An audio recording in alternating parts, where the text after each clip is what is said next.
on Travis Talks. Today we have a special guest joining us, and he is the author of the book Something Wicked This Way Comes, and his name's Ray Bradbury. Ray?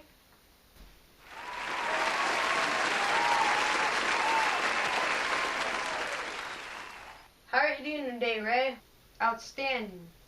Well, that's good. I want to talk to you about the book you wrote, Something Wicked This Way Comes. Alright, let's talk about it. Alright? So, after reading this book, I established the theme of being careful what you get yourself into. Was that the theme you're trying to reveal to the readers? And we'll be right back after this commercial break.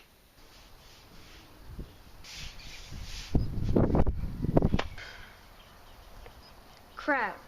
My dad's gonna be so mad at me now. Oh wait, I got Country Farm.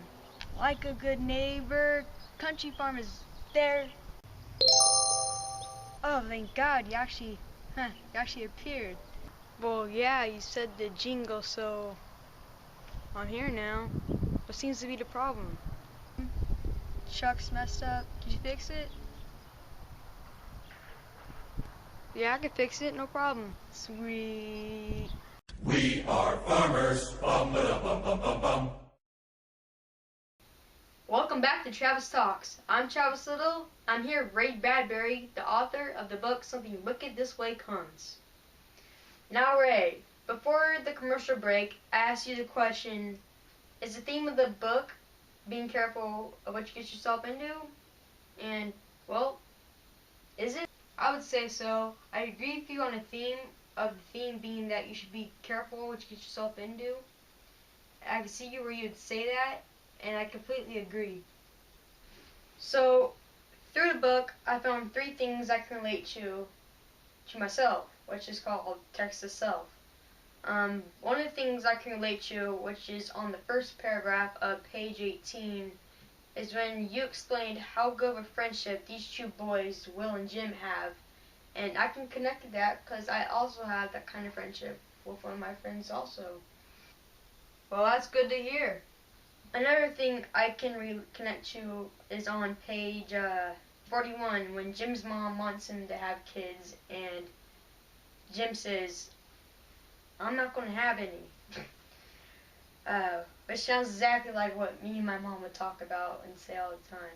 And the final text to self connection will be on page 84 when Will's dad names their curious dog Plato after the philosopher.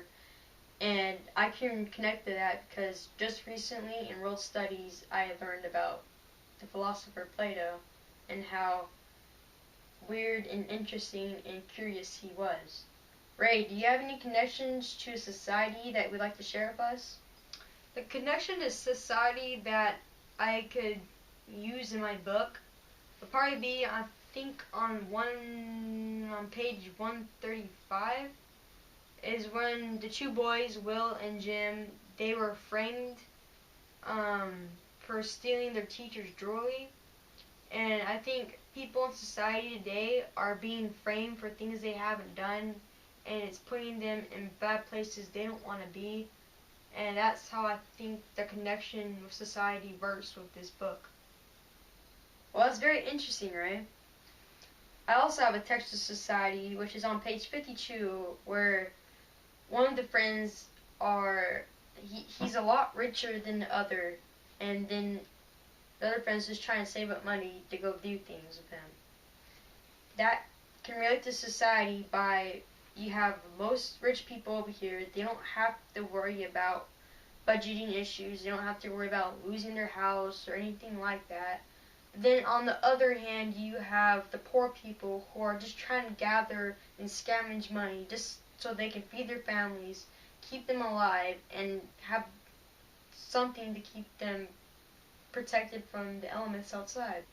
Now, after reading your book, I can relate the theme of your book being be careful of what you get yourself into, and I can relate that theme to the themes of R.L. Stine's Goosebumps books, because the people in his books seem to be always getting chased by these ugly, slimy monsters, and they could easily avoided that problem by being careful of what they're getting themselves into. And I think that there's a great relation between your book and R.L. Stine's. It's a good point, Travis. I never really realized that. Alright, everybody, that's all we have for you on Travis Talks. I'm Travis Little. I'll see you next time.